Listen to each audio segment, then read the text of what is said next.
સ્વામિનારાયણ હરે. વચનામૃત વર્તાલનું 17મું. જ્ઞાનીને જીતેન્દ્રિય કહેવાનું કારણ. ત્યાગીને પ્રવૃત્તિ માર્ગમાં નિર્વિકારી રહેવાનું માર્ગ.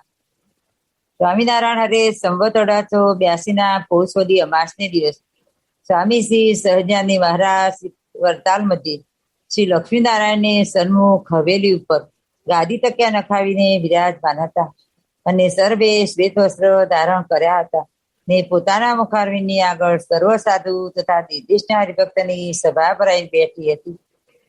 પછી શ્રીજી મહારાજે પ્રશ્ન પૂછ્યો, જે પંચ જ્ઞાન ઇન્દ્રિયો ને પંચ કર્મ ઇન્દ્રિયો છે તે પોતપોતાના વિષયને યથાર્થ જાણે છે. તે જ્ઞાની તથા અજ્ઞાનીને ઇન્દ્રિયો દ્વારા એક જ સરખો વ્યવહાર છે, પણ જ્ઞાની હો તેના ઇન્દ્રિયો અજ્ઞાની થકી બીજી રીતે નથી વર્તતા. માટે જ્ઞાનીને જીતેન્દ્ર કહ્યા છે તે કઈ રીતે જાણવા, એ પ્રશ્ન. પેલા આપણે પ્રશ્ન પૂછવાનો પ્રયત્ન કરીએ. પંચ જ્ઞાન ઇન્દ્રિય અને પંચ કર્મ. તો દરેક કોઈ જ્ઞાની હોય, અજ્ઞાની હોય, મહાન સિદ્ધ મુક્ત હોય, સાધારણ મનુષ્ય હોય, તો દરેક વ્યક્તિ આ બ્રહ્માંડમાં જે આવેલા, ભલે આપણે મુક્ત દશા કહીએ, પણ દરેકને કાન દ્વારા સાંભળવાનું, નાક દ્વારા સુગંધ લેવાની, જીભ દ્વારા બોલવાનું કે રસાસ્વાદ લેવાનું, હાથ દ્વારા કામ સેવા કરવી કે ગમે તે કાર્ય કરવું, પગ દ્વારા ચાલવાનું કાર્ય કરવું. તો જ્ઞાની ને અજ્ઞાની બંને આ ઇન્દ્રિયો દ્વારા એક જ કામ કરે છે. એનો ઉપયોગ તો એક જ છે. માનીએ કે નળ છે તો નળમાંથી પાણી લેવાનો ઉપયોગ કરીએ છીએ, તો બધા સરખો જ કરે. વાડી વાળા કરે તો એને અનાજ પાકે છે. આપણે કામ કરવા ઉપયોગ કરીએ, નાવા ઉપયોગ કરીએ તો એ વેસ્ટેજ જાય. એમ જ્ઞાની ને અજ્ઞાની બંનેની જ્ઞાનેન્દ્રિય અને કર્મેન્દ્રિય દરેકનો વ્યવહાર તો એક સરખો જ છે. ત્વચા હોય તો સ્પર્શનું કામ એવી રીતે જ કરે. તો એવી કોઈ પણ ઇન્દ્રિય કામ તો બંનેનું એક સરખું જ કરે. તો પણ આપણને જોજો પ્રાપ્તિમાં બહુ મોટો ભેદ છે. એટલે અહીં એમ કીધું કે તો એને જીતેન્દ્રિય કઈ રીતે કહેવાય. આપણે શાસ્ત્રમાં ક્યાંય હોય કે આ જીતેન્દ્રિય છે, તો કઈ રીતે જીતેન્દ્રિય કહેવાય એમ. હવે એનો જવાબ વાંચશું. સ્વામિનારાયણ હરે. પછી મુક્તાનંદ સ્વામીએ કહ્યું છે, નિર્વિકલ્પ સમાધિ થાય ત્યારે જીતેન્દ્રિય થાય એમ જણાય છે. પછી શ્રીજી મહારાજ બોલ્યા છે, નિર્વિકલ્પ સમાધિ વાળાને પણ પંચ વિષય ગ્રહણ કરવા એ તો સૌની પેઠે ઇન્દ્રિયો દ્વારા જ ગ્રહણ થાય છે. માટે જીતેન્દ્રિય પણ કેમ છે? પછી બહુ રીતે કરીને મુક્તાનંદ સ્વામીએ ઉત્તર કર્યો, પણ સમાધાન થયું નહીં. પછી શ્રીજી મહારાજે કહ્યું છે એનો ઉત્તર તો એમ છે. જય સ્વામિનારાયણ. પછી મહારાજ એમ કે નિર્વિકલ્પ સમાધિ વાળા અહીં મુક્તાનંદ સ્વામી કીધું કે નિર્વિકલ્પ સમાધિ થાય ત્યારે જીતેન્દ્રિય થવાય. એટલે કે ત્યારે પછી વિષય તરફ આપણે ઇન્દ્રિયો જાય નહીં, ખેંચાય નહીં. ટૂંકમાં કહેવાનો અર્થ એવો હતો. ત્યારે મહારાજે એ વાતને સમર્થન નથી આપતા, ખંડન કરે. તો એવું નથી હોતું કે મુક્તાનંદ સ્વામીને આ પ્રશ્નનો જવાબ ખબર નથી. મોટા મોટા મુક્તોને બધું જ જાણપણું હોય, પણ મહારાજ પાસે જવાબ કરાવવો હોય, પ્લસ આવો વાર્તાલાપ હોય, તો જ કઈ પ્રશ્ન અને જવાબ થાય, તો આપણને કંઈક આમાં સમજાય. એટલે પૂછે છે કે જીતેન્દ્રિય તો નિર્વિકલ્પ સમાધિ વાળાને કેમ? તો કે નિર્વિકલ્પ સમાધિ થઈ હોય એ પણ જયારે ઇન્દ્રિયનો ઉપયોગ કરે ત્યારે એમને પણ આવી જ રીતે કરવાનો, તેમ પણ સમાધિ વાળા જોઈએ. તો રામકૃષ્ણ પરમહંસ હતા, એમને સમાધિ થઈ જતી. ત્યારે એમના પત્નીએ પૂછેલું કે બહુ કાળ તમે એમ કે સમાધિમાં રહો, તો અમને કેમ ખબર પડે કે તમારો દેહ છે કે નહીં? ત્યારે એમણે કીધેલું કે મારી પાસે તમારે સારો થાળ કરીને મૂકવો. ત્યારે એ થાળ ની સુગંધે કરીને સમાધિમાંથી પણ પાછા આવતા. એવી જ રીતે આપણે શાસ્ત્રમાં દ્રષ્ટાંત છે આપણા કે ગોપાળાનંદ સ્વામીના એક શિષ્ય હોય છે, એમને સમાધિ બહુ થઈ જતી. ત્યારના જમાનામાં ચાલીને જવાનું હતું બધે. આવા કોઈ રહેવાની વ્યવસ્થા નહોતી, જમવાની કોઈ એક ગામમાં વ્યવસ્થા નહોતી, ક્યાંય એક જગ્યાએ 2-3 દિવસ રહેવાનું નહોતું, પણ સાધન નહોતા, ગાડું શીખે નહોતું. અને આ સ્વામીને સમાધિ થઈ જાય તો જે સાથે હોય બીજા સંતો, એમને બહુ તકલીફ પડતી કે સમાધિ થઈ જાય તો એમને અમારે ઉપાડીને લઈ જવા, કેમ એકલા મુકાય નહીં, તો એમનું શું કરવું? એ લોકોએ મહારાજને કીધેલું, ગોપાળાનંદ સ્વામીને, કે અમને સમાધિ થઈ જાય છે ને અમને બહુ તકલીફ પડે છે. ત્યારે ગોપાળાનંદ સ્વામી એવું કીધેલું કે જયારે એમને સમાધિ થાય અને તમને તકલીફ પડે ત્યારે એમની પાસે સારો થાળ કરીને મૂકી દેવાનો. તો વિચાર કરીએ કે સમાધિમાંથી પણ થાળ પાછા લાવે છે, એટલે કે કોઈ પણ ઇન્દ્રિયનો વિષય છે એ આપણને સમાધિમાંથી પણ પાછા ખેંચી લાવે છે. એટલે અહીંયા મહારાજે વાતનું ખંડન કર્યું અને મુક્તાનંદ સ્વામીએ બહુ પ્રયત્ન કર્યો તો પણ થયો નહીં. અને હવે આપણને ક્યારે જીતેન્દ્રિય કહેવાય, હવે મહારાજ સમજાવે. સ્વામિનારાયણ હરે.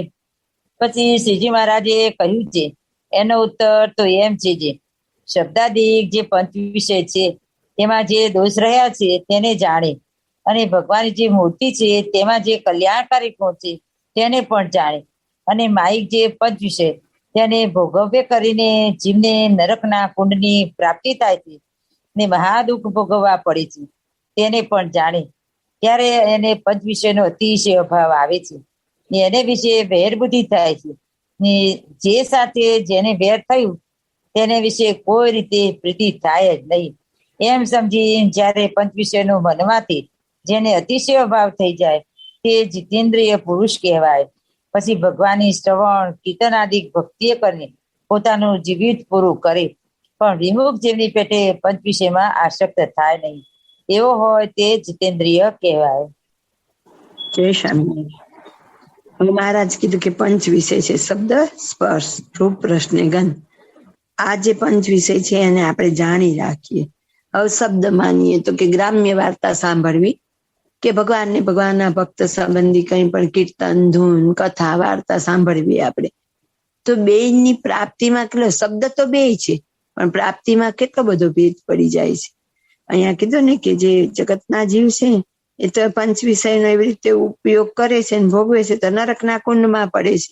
અને એ જ પંચ વિષય, શબ્દ તો કક્કાના જેટલા છે એ જ છે, એની બહારનો તો કોઈ શબ્દ જ નથી. તો પણ એ જ શબ્દના જ્ઞાને કરીને જીવ મોક્ષને પામે છે. આપણી ઇન્દ્રિયો પણ એક જ છે અને વિષય પણ એક જ છે. તો એ ખાલી એના ભોગમાં ફેર પડી જાય તો પ્રાપ્તિમાં બહુ મોટો ફેર પડી જાય છે. જગતના જીવ અને ભગવાનના જીવ એના બેના પંચ વિષય ભોગવવાની આખી રીત જુદી છે. એટલે એમ કે પંચ વિષયનો આપણે જયારે સમજણપૂર્વક કેળવીએ કે આનાથી મને આ નુકસાન થાય, આપણે ધારો કે ટીવી નથી જોતા કે હોટલમાં નથી જતા, કોઈ પણ વિષયનો ત્યાગ કરવા પ્રયત્ન કરીએ છીએ, ક્યારે તો કે એની સમજણ કેળવવી. પછી એનો જયારે એમ કે મનમાંથી અભાવ થઈ જાય ને ત્યારે આપણે જીતેન્દ્રિય કહેવાય. તો આપણા વચનામૃતમાં કીધેલું છે કે બુઠ્ઠી થાય અને કુંઠિત થાય. તો આપણે ધારો કે કોઈ પણ વિષય છે એમાંથી હજી અભાવ નથી થયો પણ આપણે પ્રયત્ન કરીએ છીએ, એ રસ્તા પર ચાલીએ છીએ, તો એનાથી લાંબા ગાળે આપણી વૃત્તિ કુંઠિત થાય પણ બુઠ્ઠી ન થાય. કુંઠિતનો અભ્યાસ કરતા કરતા મહારાજની કૃપા થાય, મુક્તોની કૃપા થાય, અને પછી આપણા જીવમાંથી વિષયને નાશ કરવાનું કામ કોણ કરે? કોઈ પણ મોટા સંતની કૃપા આપણું કામ કરે. પણ ક્યારે? પેલા આપણે એવો પ્રયત્ન કંઈક કરેલો હોય ત્યારે મહારાજ અને મુક્તો રાજી થઈ જાય છે જીવ ઉપર. પેલું આપણે પંચ વિષયમાંથી નિવૃત્તિ લેવાનો પ્રયત્ન આપણે કરવો પડે. હવે આનું એક ઉદાહરણ આપણા જીવનનું વારે વારે આપણે લઈએ છીએ કે ડુંગળી ને લસણ. તો અત્યારે ઘણા આપણને એવું પૂછે, લસણ વગરનું શાક તમને કેમ ભાવે? લસણ વગરના પાઉંભાજી કેમ ભાવે? પછી આવું દાબેલી ને એવું બધું હોય, લસણ વાળા હોય એને લસણ વાળું જ ભાવે કે ડુંગળી વાળું જ ભાવે. એના વગરનું ઘણાને તો ખાવું પણ ઘણાને એવું લાગે છે કે અમને ગળે નથી ઉતરતું. તો એને એ વિષયનો અભાવ નથી થયો, અને આપણે જેમ ડુંગળી લસણ માંથી અભાવ થઈ ગયો કે આપણે જ પહેલા બહુ ખાધેલી હોય, આપણને ભાવતી હોય, તેમ છતાં આપણે જયારે એનો ત્યાગ કર્યો કોઈ પણ સમજણ વગર, તો પણ લાંબા ગાળે મહારાજની ને મુક્તોની આપણા ઉપર કૃપા થઈ અને આપણા જીવમાંથી રાગ કાઢી દીધો. આજે હવે આજુબાજુના મકાનમાંથી કે ડુંગળી કે લસણનો વઘાર થાય અને ક્યાંકથી પસાર થઈએ ને એવી વાસ આવતી હોય તો આપણું મોઢું બગડી જાય, ઘણાને તો માથું ચડવા માંડે. એને જીવમાંથી પંચ વિષય નીકળ્યો કહેવાય. આ તો એક જ વસ્તુ થઈ, વિષયમાં તો બધી જ વસ્તુ પછી આવે. પણ એ ક્યારે થયું? આપણે એમાં ઊંડાણપૂર્વક જઈને ચિંતન મનન કરવું પડે કે જયારે ડુંગળી લસણ આપણે બંધ કરી, પછી કઈ પ્રયત્ન જ નથી કર્યો, ડુંગળી લસણ મૂકી દીધી તો મૂકી દીધી. પણ લાંબા ગાળાના અભ્યાસ પછી મહારાજ અને મુક્તોની કૃપા થઈ ગઈ કે એનો આપણને ઉલટા અન્ની પેઠે અભાવ થઈ ગયો. એમ દરેક વિષયનો જયારે અભાવ થઈ જાય ત્યારે આપણે જીતેન્દ્રિય કહેવાઈએ. અને ત્યાર પછી જો આગળ શબ્દ છે પછી ભગવાનની શ્રવણ કીર્તન આદિ ભક્તિ કરીને જીવન પૂરું કરવું. એટલે એવું નથી કે વિષયમાં ડૂબેલા છે ત્યાં સુધી આપણે ભજન ન કરવું, ભજન કરવું, પણ મહારાજનો રાજીપો વિશેષ ક્યારે થશે? એ જ ભજનનું જોઈએ એવું ફળ ક્યારે થશે? તો કે આપણે પંચ વિષયનો ત્યાગ કરી અને જો ભજન કરશું તો એમાં મહારાજનો વિશેષ રાજી અને વિશેષ કૃપા ઉતરશે. તો બને એટલો પ્રયત્ન આપણો એવો હોવો જોઈએ કે આપણી ઇન્દ્રિયની વૃત્તિઓને સંકેલતા જવું પડે. આપણે એમને એમ પંચ વિષયમાં દોટ દીધા કરીએ અને કંઈક સેવા ભક્તિ કોઈ પણ પ્રવૃત્તિ સત્સંગ સંબંધી કરીએ કે મોટા મુક્ત સંબંધી કરીએ તો ફળ તો મળે, પણ ફળમાં ફેર પડી જાય. સકામ ભાવે કરેલું હોય તો આ લોકોનો કદાચ પૈસો મળે, જીવનની આર્થિક સામાજિક કોઈ પણ મુશ્કેલી હોય તો એમાં મહારાજની કૃપા ભળે અને એમાં આપણને પાર ઉતરી જઈએ, પણ એને કઈ પ્રાપ્તિ ન કહેવાય. ખરેખર પ્રાપ્તિ કરવાની છે ચૈતન્યના ઉર્ધ્વીકરણની. ચૈતન્યનો ઉત્કર્ષ કરવા માટે શું કરવું પડે? તો કે મહારાજ અને મુક્તોએ બતાવેલા રસ્તાને સમજણપૂર્વક કરીએ ને ત્યારે આકરું નથી પડતું. એટલે મહારાજે અહીં ચોખ્ખો શબ્દ જ વાપર્યો, એમ સમજીને જયારે પંચ વિષયનો ત્યાગ કરે. સમજણપૂર્વક ત્યાગ કરવાથી કોઈ વસ્તુ બોધરેશન જેવી નહીં લાગે. જડતાથી ત્યાગ કરવાથી અંદર એનો રાગ બહુ પડેલો હોય એટલે પછી બહુ જ ઉછળે અને એના પરિણામ સ્વરૂપે ઘણીવાર શરીર ઉપર મન ઉપર એની અવળી અસર થાય. એટલે સમજણ કેળવવી જરૂરી. સમજણ આપણામાં દ્રઢ ક્યારે થાય? તો કે વારંવાર આપણે એવો સમાગમ થાય તો ઘણી વાર એમ થાય દર વખતે એક ને એક જ વાત હોય, વચનામૃતમાં એક જ વાત હોય ને આમની સભામાં દર વખતે એક જ વાત હોય, આ વિષય નો કરવો, આમ નો કરવો, આજ્ઞા પાડવી. પણ જેમ નિત્ય દાળ ભાત શાક રોટલી જમીએ છીએ તો એનો અભાવ નથી આવતો અને ઉલટું એનાથી પોષણ મળે. એક એકાદશીના દિવસે આપણે 10 આઈટમ ફરાળની જમીએ ને તોય મનમાં તો એવું રહે જ કે આજ એકાદશી છે. આમ ગમે એટલું જમવા છતાંય સંતોષનો અનુભવ ન થાય. આગલા દિવસે જનરલી બધાને હોય એવું નહીં, પણ જનરલી એવું હોય કે આજ ખીચડી જમવી છે, કાલે એકાદશી. તો એનો મતલબ આપણને ખબર નથી, જાગતા ઊંઘવા જેવી પરિસ્થિતિ છે. આમ ખબર છે કે સંતોષ ખીચડીમાં અને જાગૃતપણે એમ કે ને અવેરનેસ સાથે જાણપણા રૂપે એમ ખબર નથી કે બધી શાંતિ સંતોષ તો આમાં છે. પછી બીજે દિવસે જયારે અનાજ ખાઈએ, રોટલી ખાઈએ ત્યારે આપણને હાસ થાય. તો એ કેમ થાય છે કે વિષયનો આપણને અભાવ નથી થયો. એની જેમ રોજ જે આપણે જમીએ છીએ તેની આદત પડી ગઈ, એમ રોજ જે આ વાત સાંભળવાથી બીજું સત્સંગમાં નવીન હોય શું? પરચા ચમત્કાર કહીએ કે બાપાએ આને રોગ મટાડી દીધો અને બાપાએ આને દીકરો દઈ દીધો કે એ ડૂબતા હતા તો બચાવ્યા ને એક્સિડન્ટ થતો બચાવ્યા. ઠીક છે, હવે મોટા પુરુષ છે ને એવી વાત ક્યારેક રેર કેસમાં વચ્ચે લઈએ ખરા, પણ વારંવાર એવી વાતનું મનન કરવાથી આપણને પ્રાપ્તિ શું? આપણે તો એમ કરતા કરતા એવું દ્રઢ કરી દઈએ કે સંકટ સમય આવે ત્યારે બાપાને ગદગદ કંઠે પ્રાર્થના કરીને પોકાર કરશું, બાપા દોડશે. એટલે મામાએ આપણને એવું કીધું કે મોટા મુક્તના ગુણ હોય ને એનો વધારે ચિંતન મનન કરવું. આવા કોઈ પરચા ચમત્કારનું એટલી બધી જરૂરી નથી. એનાથી સાબિત કરીને શું કરશું? મુક્ત છે એનામાં તો મૂળ અક્ષર કરતા પણ અનંત ઘણી શક્તિ છે. તો એના માટે આવા નાના નાના પ્રોબ્લેમ સોલ્વ કરી દેવા એ કઈ નવીન વાત નથી. નવીન વાત તો શું છે? એના જીવમાંથી વિષય, મોહ, કામ, ક્રોધ, લોભ વગેરે દોષો કાઢે ત્યારે આપણા ઉપર વિશેષ કૃપા કહેવાય.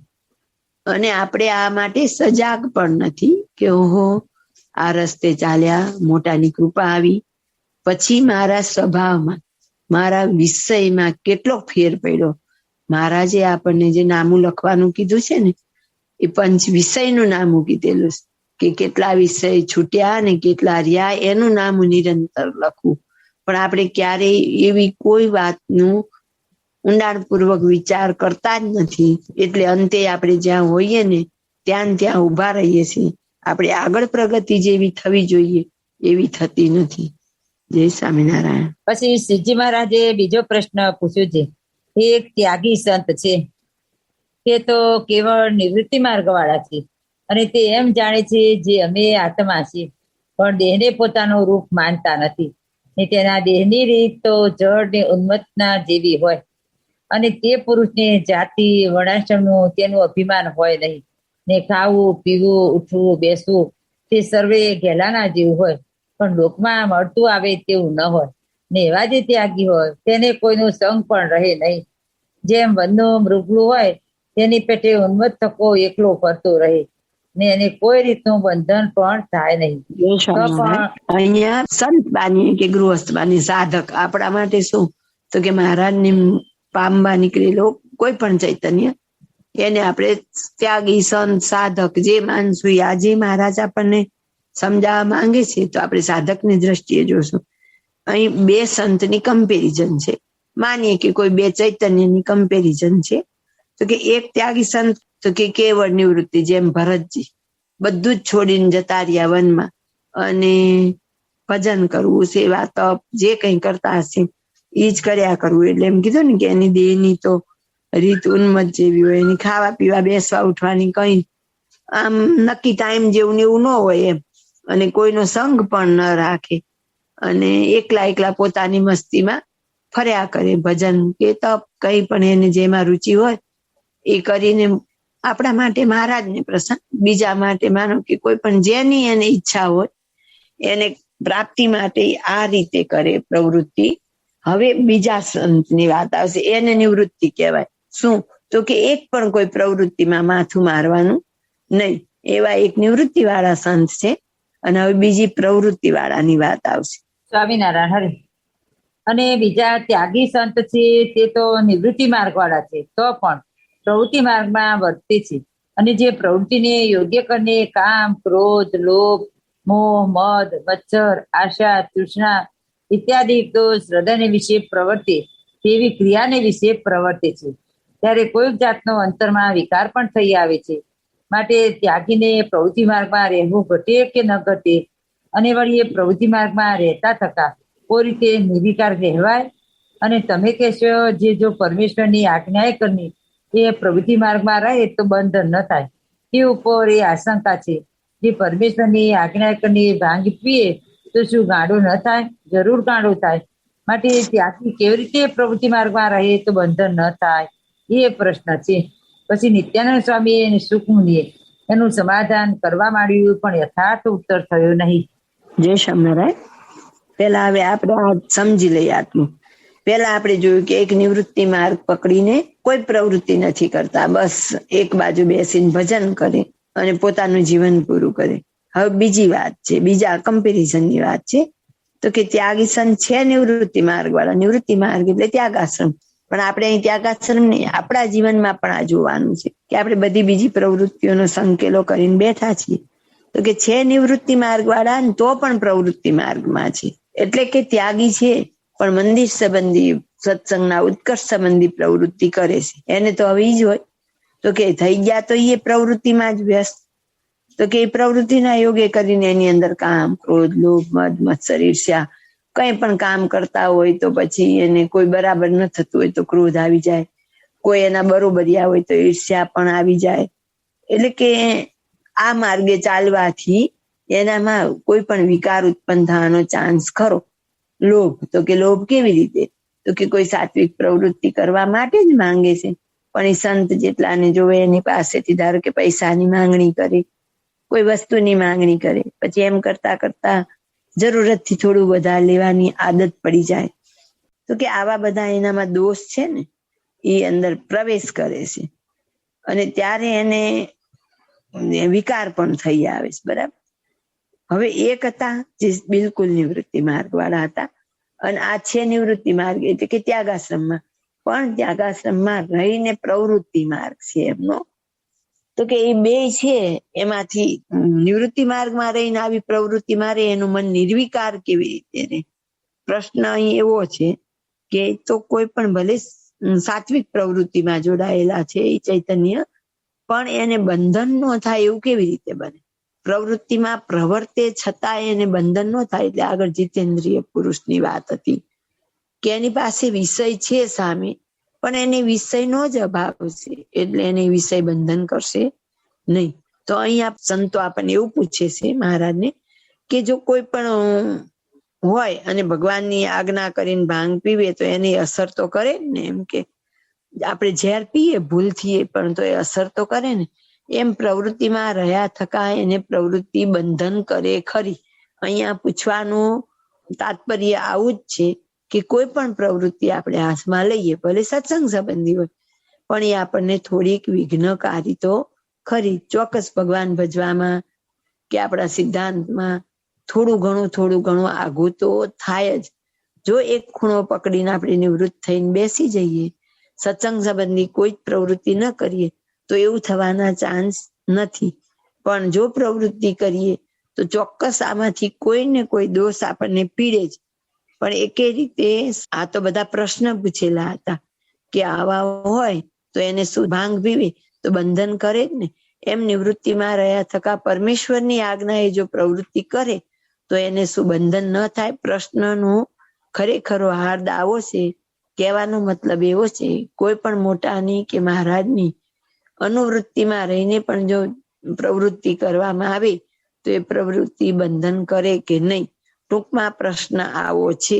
તો જે આપણે બધા અત્યારે એક પ્રવૃત્તિમાં જોડાઈ ગયા છે, બધા યથાશક્તિ કોઈને જે કઈ સૂજે છે એમ કે મંદિર માટે આ કરીએ, આ લાવીએ, આમ કરીએ. અને અહીંયા હું તો વિશેષ કે અહીંયા નિવૃત્તિ માટે આવેલી એમ કે ઘણાને એવો પ્રશ્ન પણ ઉઠે છે કે તો તમારે મંદિર બાંધવાની શું જરૂર હતી, પ્રવૃત્તિમાં પડવાની શું જરૂર હતી?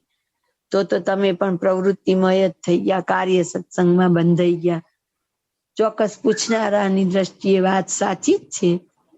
અને મધ્યનો 22 આપણે વધારે પ્રિફર કરીએ છીએ કે કાંકરિયાની 84 વિસારવાની છે, પ્રવૃત્તિને અંતે વિસારવાની છે.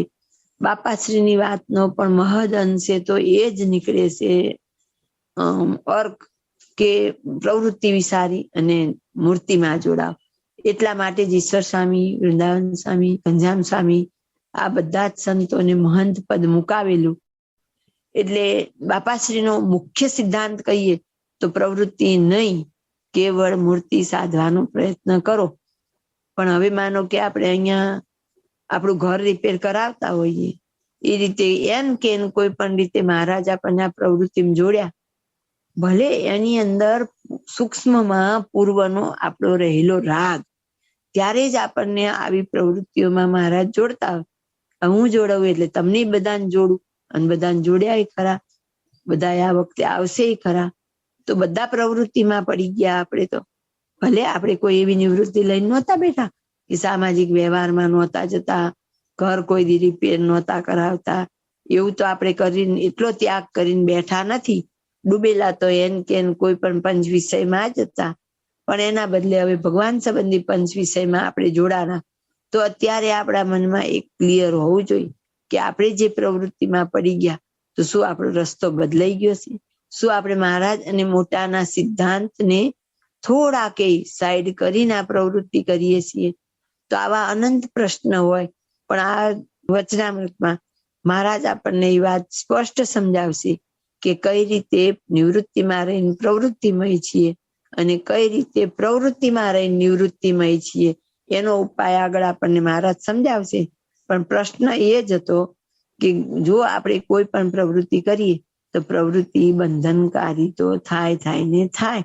ધારો કે બહુ વિચાર આવ કરે, મંદિરમાં આમ કરશું, મંદિરમાં આમ કરશું, આજે આને ફોન કરવો, આજે આ આવવાના છે અને આ બતાવવાનું છે, આ જગ્યા ભૂલી જવાની, આ કહેવાનું ભૂલી જવાનું. તો એ મગજમાં તો સ્વાભાવિક જ છે, કઈ એવા તો પર થઈ ગયા નથી કે મગજમાં ન ચાલે. તો આપણે એમાં બંધાણા જ છીએ. તેમ છતાંય વિશેષ જાગૃતિ રાખવાથી શક્ય એટલું ઓછું બંધન કઈ રીતે થાય અને વ્યાજબી છે કે નહીં, આજના વચનામૃતમાંથી સમજાશે. જય સ્વામિનારાયણ. પછી શ્રીજી મહારાજ બોલ્યા છે, જે કેવળ નિવૃત્તિ ધર્મ વાળા ત્યાગી છે ને ઉન્નતની પેઠે વર્તે છે, તે તો કેવળ આત્મનિષ્ઠા વાળા જાણવા. અને વળી જે નિવૃત્તિ ધર્મ વાળા ત્યાગી ભગવાન એ ભક્તિ યુક્ત છે, તેને તો પરમેશ્વરે કહ્યા એવા જે નિયમ તેને વિશે રહીને ભગવાનના ભક્ત સંબંધી જે પ્રવૃત્તિ માર્ગ તેને વિશે સાવધાન થઈને જોડાવું. અને એ જે ભગવાનના ભક્તને અર્થે પ્રવૃત્તિ માર્ગમાં જોડાવું એનું નામ જ ભક્તિ છે. અને એવી પ્રવૃત્તિ વાળા જે ત્યાગી છે તેની બરોબર નિવૃત્તિ માર્ગ વાળો જે કેવળ આત્મનિષ્ઠ ત્યાગી છે તે થઈ શકતો નથી. શા માટે? જે આ તો ત્યાગી છે અને નિવૃત્તિ માર્ગ વાળા છે તો પણ ભગવાનના ભક્તની સેવાને અર્થે પ્રવૃત્તિમાં પ્રવર્તે છે. અને એ જે ભગવાનનો ભક્ત ત્યાગી તેને તો પરમેશ્વરના નિયમમાં રહીને પ્રવૃત્તિ માર્ગને વિશે રહેવું, પણ પરમેશ્વરના નિયમથી અધિક પણ વર્તવું નહીં ને ન્યૂન પણ રહેવું નહીં. અને કામ, ક્રોધ, લોભ, મોહ, આશા, તૃષ્ણા, સ્વાદ એ આદિ જે વિકાર તેનો ત્યાગ કરીને ભગવાનના ભક્તની સેવાને અર્થે પ્રવૃત્તિ માર્ગને વિશે વર્તવું તો એનું કોઈ જાતનું બંધન થાય નહીં. અને કેવળ આત્મનિષ્ઠા વાળો જે ત્યાગી તે કરતા તો આ ત્યાગી શ્રેષ્ઠ છે ને ભગવાનની કૃપાનું પાત્ર છે. ઇતિ વચનામૃત વરતાલનું 17મું. જય સ્વામિનારાયણ. મહારાજે એકદમ સરસ ચોખવટ કરી દીધી કે કેવળ નિવૃત્તિ પકડીને બેસી જાય એના કરતા નિવૃત્તિમાં રહીને અને ભગવાને જે કીધેલા છે નિયમમાં રહી એ પાછી ચોખવટ આપણે જોવાની. ભગવાને જે નિયમ કીધેલા છે એ નિયમમાં રહીને ભગવાનના ભક્ત સંબંધી કોઈ પણ પ્રવૃત્તિ કરીએ તો બંધનકારી નથી. અને આગળ તો એમ કીધું ભગવાનના ભક્તને અર્થે પ્રવૃત્તિ માર્ગમાં જોડાવું તે જ ભક્તિ છે, પણ સમજણ કેળવીને. પેલું શું તો કે પોતપોતાના નિયમમાં રહી. હજી આગળ બાપાશ્રી બહુ સરસ ચોખવટ કરશે કે આ પ્રવૃત્તિ આપણને બંધન ક્યારે નહીં કરે અને આપણે કેવું વર્તવાનું છે એની ચોખવટ આવશે જ. અને એવી પ્રવૃત્તિ વાળા જે ત્યાગી છે તેની બરોબર તો નિવૃત્તિ માર્ગ વાળો આત્મનિષ્ઠ ત્યાગી હોય એ પણ ન થાય. તો એના કરતા પ્રવૃત્તિ માર્ગ વાળો વિશેષ છે. પણ કઈ રીતે? આગળ કીધું એમ પોતપોતાના નિયમમાં રહીને. પહેલી વાત તો કે નિયમમાં રહી. હજી આગળ પછી આવશે કે પરમેશ્વરના નિયમમાં રહીને પ્રવૃત્તિ માર્ગને વિશે રહેવું તે પરમેશ્વરના નિયમથી અધિકે વર્તવું નહીં અને ઓછું પણ વર્તવું નહીં. જે મહારાજે બાંધેલી મર્યાદા હોય એની અંદર રહી અને આપણે સેવા પ્રવૃત્તિમાં જોડાવું. અને આગળ પાછું આપણને ટકોર કરી ઉપર એવું કીધું હતું કે એને કદાચ કામ, ક્રોધ, લોભ, મદ, મત્સર, ઈર્ષ્યા, આશા, તૃષ્ણા એનો કોઈનો જોગ વિકાર પણ થઈ આવે એમ પ્રવૃત્તિ માર્ગમાં જોડાતા કે સાથે સાથે સેવા કરતા હોય અને કોઈ આપણું ન માને તો આપણે તપી જઈએ, ક્રોધ આવે, ઘણી વાર એની નિંદા થઈ જાય, ઘણી વાર કોઈ બહુ સારું કરી લે સૂક્ષ્મમાં ઈર્ષ્યા આવે. આવું બધું પ્રવૃત્તિ કરતા કરતા થોડા દોષ હોય દેખાય ખરા. તેમ છતાંય મહારાજે એવું કીધું સાવધાન રહીને જો પ્રવૃત્તિ માર્ગમાં જોડાઈએ તો નિવૃત્તિ લઈને બેસી રહેવા કરતા પણ શ્રેષ્ઠ છે. અને એનું જ નામ ભક્તિ. જો ગઈ વખતે આપણે વચનામૃતમાં ધર્મનો અર્થ જુદો જોયો હતો કે ધર્મ કોને કહેવાય તો કે સત્સંગમાં જ પૈસા વાપરવા તે ધર્મ. અને આજ ભક્તિની વ્યાખ્યા આવી તો શું તો કે પ્રવૃત્તિમાં રહી પણ નિયમમાં રહી અને સતત જાણપણે રહી અને પ્રવૃત્તિ જો ભગવાન અને ભગવાનના ભક્ત સંબંધી કરવામાં આવે તો તે શ્રેષ્ઠ છે અને તે જ ભક્તિ છે. મહારાજ એમ કીધું જો આવી રીતે સાવધાન થકો કોઈ કરે, આપણે આમ દરેક ક્ષણે જોતું જાણવું કે આ મારું ધાર્યું ન થયું તો અહીંયા મારો ઠરાવ નડે છે, એની અંદર મને એનું ચિંતન મનન કેટલું થાય છે, હું કેટલી વાત છોડી શકું છું, કેટલી પકડી શકું છું, ક્યાં મને લોભ નડી જાય. લોભમાં આપણે મંદિરના બાને આપણને કેવી એક આદત પડી ગઈ હોય. ધારો કે કોઈ ઇમિટેશન લેવા ગયા મહારાજ માટે સરસ હાર લઈ આવીએ કે કંઈ પણ, ત્યારે ત્યાં જઈને પ્રદર્શન કરીએ. જોજો જરાક ભાવ ઓછો લેજો, હું તો ભગવાન માટે લઉં છું. તે આપણને ભાવ હોય તો વધારે ભાવ આપો ને કે મારા ભગવાનને આ બહુ સરસ લાગશે. તમારે 11 રૂપિયાનો હોય તો 12 લો પણ મને તમે પ્રેમથી આપો. એક્ઝામ્પલ કે મંદિર અત્યારે કરવું હોય તો આપણે બધે જઈને ગાણા ગઈ, અમે તો બેનો ભેગી થઈને કરીએ છીએ એટલે અમારી પાસે એવું ન હોય, તમે જરાક વ્યાજબી કરજો. પણ એની જગ્યાએ એવો ભાવ રાખીએ કે અમને તો ભગવાને અઢળક આપ્યું છે, તમે કરો પણ ભાવથી કરજો. ભાવ તમારે જે લેવો હોય લેજો, પણ તમે તમારા હૃદયના ભાવથી કરજો. અને એ વસ્તુમાં પણ તમે ભાવ ભેળવો ને તો ફેર પડે. તો અહીં આપણને એવું કહે છે, મહારાજ સ્પષ્ટ કરે છે કે કેવળ આત્મનિષ્ઠ વાળા કરતા નિવૃત્તિ માર્ગમાં જ રહેલા હોય સંતની વાત છે, પણ આપણે આપણામાં લઈએ. પણ જો ભગવાનના નિયમમાં રહી અને ભગવાનના ભક્તને રાજી કરવાની જ એક ઈચ્છા હોય તો પ્રવૃત્તિ એને બંધનકારી નથી. જય સ્વામિનારાયણ. રહસ્યાર્થ પ્રદીપિકા ટીકામાં પ્રશ્ન 2 છે. તેમાં પહેલામાં શ્રીજી મહારાજે કહ્યું છે જે અમારે વિશે કલ્યાણકારી ગુણ રહ્યા છે તેને જાણીને અમારી નવધા ભક્તિ પોતાનું જીવિત પૂરું કરે અને પંચ વિષયમાં આસક્ત થાય નહીં તે જીતેન્દ્રિય છે. બીજામાં કેવળ આત્મનિષ્ઠ ત્યાગી કરતા કામાદિક વિકારનો ત્યાગ કરીને પોતાના નિયમમાં રહીને અમારી ને મારા ભક્તની ભક્તિ એટલે સેવા કરે એ ત્યાગી કેવળ આત્મનિષ્ઠ ત્યાગી કરતા શ્રેષ્ઠ છે અને અમારી કૃપાનું પાત્ર છે. 2 બાબતો છે. પ્રશ્ન 1. બીજા પ્રશ્નમાં નિવૃત્તિ માર્ગ વાળા ત્યાગી સંતે અમારી તથા મારા ભક્તની સેવારૂપ પ્રવૃત્તિને યોગ્ય વિકાર થઈ આવે એમ કહ્યું. તે કામાદિક વિકાર થઈ આવે એવી શી ક્રિયા હશે? ઉત્તર 1.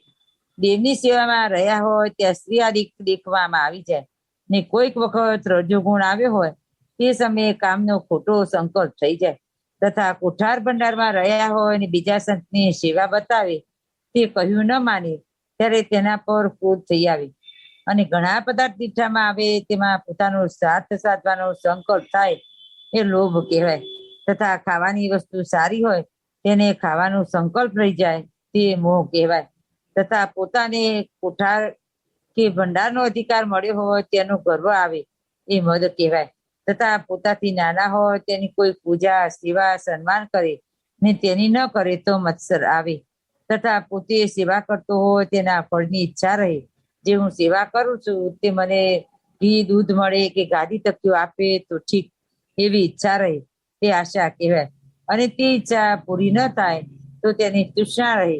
આ ઉપર કહ્યા તે તૃષ્ણો ત્યાગ કરીને શ્રીજી મહારાજના નિયમમાં રહીને નિષ્કામ ભાવે સેવા કરે તો તેને કોઈ જાતનો બંધન થાય નહીં. ઇતિ રહસ્યાર્થ પ્રદીપિકા ટીકા સમાપ્ત. ઇતિ વચનામૃત વડતાલનું 17મું થયું. સહજાનંદ સ્વામી મહારાજની જય. બાપા શ્રીની જય. સદગુરુ શ્રીની જય. સ્વામિનારાયણ ભગવાનની જય. જય સ્વામિનારાયણ. હવે આપણે આ વખતે બધા પ્રવૃત્તિમાં જ વ્યસ્ત હશું અને એટલે આપણને સાવધાની બતાવી દીધી કે તમે પ્રવૃત્તિ કરજો પણ તમારામાં રજોગુણ તમોગુણ આવવા દેતા નહીં. બને શકે એટલું હોય તો નમતા શીખજો, ઠરાવ છોડતા શીખજો અને કોઈના સારા કંઈ પણ જોઈ અને રજોગુણ આવી કામ આવી જાય કે ક્રોધ આવી જાય, લોભ આવી જાય. લોભ તો એવો સૂક્ષ્મ રીતે ગરી જાય કે આપણને ખબર જ ન પડે તો ક્યારેય આપણામાં લોભ પ્રવેશ ન કરી જાય. ઈર્ષ્યા અને આમ સૂક્ષ્મમાં આપણને એવું રહી જતું હોય કે આ વસ્તુ મેં કરી, આ વસ્તુ મારા તરફથી છે કે આપણું ક્યાંય નામ ડિક્લેર થાય એવી આપણને થોડીક ઈચ્છા રહી જાય. એટલું ઝીણી ઝીણી વસ્તુ સણકોટમાં કંઈક બનાવીએ તો બીજા 5 જણને ત્યાં ઉભા બતાવીએ કે આ મેં કરેલું છે. એ જે સૂક્ષ્મમાં મેં, મારું, આ મારું પહેરું, આ મારું ઘર છે, મને તો આમ મળવું જ જોઈએ, મેં પૈસા આપ્યા છે એને મળે મને કેમ ન મળે. આ જે બધા સૂક્ષ્મ સંકલ્પ, જો આ બધી જે વસ્તુ થઈ છે ને મોટા ભાગની સંકલ્પ સાથે જોડાયેલી છે. એક ખાવા પીવાની ઈચ્છા છે એ તો સંકલ્પ જ કીધો, ત્યારે મોહ કીધો. ખાઈ પીવે એને મોહ નથી કીધો. તો ખાઈ પીવે એને શું કહેવાય? અહીં તો ખાલી કોઠાર ભંડારમાં હોય ને કંઈક વસ્તુ સારી આવે તો એ ખાવાનો સંકલ્પ થાય તો એ મોહ કહેવાય. તો એમને એમ ખાધા જ કરે એને તો શું કહેવાય? તો આ બધા જ મનના દોષ છે. તો આપણે બધા પ્રવૃત્તિ અત્યારે માનીએ કે મારા મોહે કરીને, કોઈ પૂર્વના રાગે કરીને અને પ્રવૃત્તિમાં ઇન્વોલ્વ થઈ ગયા અને હવે આ વખતે લીધેલી પાર પાડીએ ત્યારે ક્યાં સાવધાની રાખવી એનો આપણે બહુ જ ખટકો રાખવાનો. કોઈ પણ વસ્તુમાં ક્યારે આપણને હું મારું એવો ભાવ ન આવે. દેહ ને દેહના સગા કરતા ભગવાનના ભક્તમાં એ પ્રીત વધારે થાય. કોઈ પણ લાભ અનાયાસે મળતો હોય, કોઈ મુક્તનો, કોઈ જગ્યાએ આરતી કે કોઈનો, તો એમાં મારો તો દ્રષ્ટિકોણ એવો કે એવો સ્વાર્થ ન રાખો હું એકલી જ લાભ લઈ લઉં, બીજાને નો લાભ ન લેવા દઉં. મારા દ્રષ્ટિકોણથી તો જેટલો બીજાને પણ લાભ મળે એવો પ્રયત્ન કરીએ. કોઈ પણ એવી સેવા હોય કે ના બસ એ સેવા તો હું જ કરું એવો ભાવ નહીં, બીજાને દઈ અંદરથી નિષ્કંચન રહીએ તો મહારાજનો રાજીપો એમાં વધારશે. ટૂંકું એક્ઝામ્પલ આપણે જો વાસ્તવિકમાં જોવું હોય તો ઉતારામાં બહુ સંખ્યા હોય અત્યારે તો આપણે ઘણી વાર એવું બને કે સવારમાં મંગળા આરતીમાં જવું હોય તો પ્રોબ્લેમ થઈ જાય. મારી દ્રષ્ટિથી હું એવું માનું, બાપાના ઘરે જયારે મહેમાન આવેલા હોય અને હું જો એમની ઘરધણી હોય, મારી ફરજ શું આવી તો કે આવેલાને હું સંભાળી લઉં, અને એના માટે થઈને મારે નાવાનું મોડું થાય અને જો મારી મંગળા જાય તો મને મંગળા આરતી કરતા પણ બાપાના ઘરે આવેલા મહેમાન, એમના હરિભક્ત, એને સાચવવામાંથી બાપાનો રાજીપો જે મળે ને એ મંગળામાં જવાથી ન મળે. જેમ હમણાં આપણે પર્વતભાઈનું દ્રષ્ટાંત જોયું એમ આપણે એવું જ માનીએ કે આપણામાં તો 2 જ જણા રહેવા જોઈએ, 3 જણા જ રહેવા જોઈએ, મને ડિસ્ટર્બન્સ થઈ જાય ને.